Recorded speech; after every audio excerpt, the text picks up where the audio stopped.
আজকে রান্না হবে উত্তরবঙ্গের ঐতিহ্যবাহী আলু ঘাটি, তাও আবার ডিম দিয়ে। ডিমটা আমি লাল লাল করে ভেজে নিতেছি। এখানে আমি পেঁয়াজ বাটা আর ধনিয়া বাটা নিয়েছি। ভাজা হয়েছে, এখন একটু পানি দিব। এখানে হলুদের গুঁড়া, মরিচের গুঁড়া, লবণ কষানো হলে আমি আলুটা দিব। মশলাটা কষানো হয়েছে, এখন এটার মধ্যে আমি আলু সেদ্ধ করে আগে এটাকে ভেঙে রেখেছি, এটা দিয়ে দিব। এটাকে একটু ভালো করে কষাবো মশলার সাথে। আলুটাকে আমি ভালো করে কষিয়ে নিয়েছি, এখন একটু পানি দিব।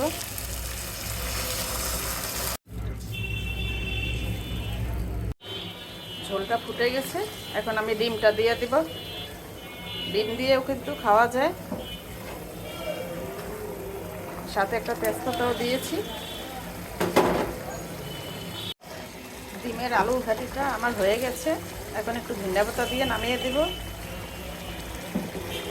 জিরা আমি আগেই বেটে দিয়েছিলাম, এই জন্য এখন আর জিরার গুঁড়া দিব না, একটু ধনিয়া পাতা দিব।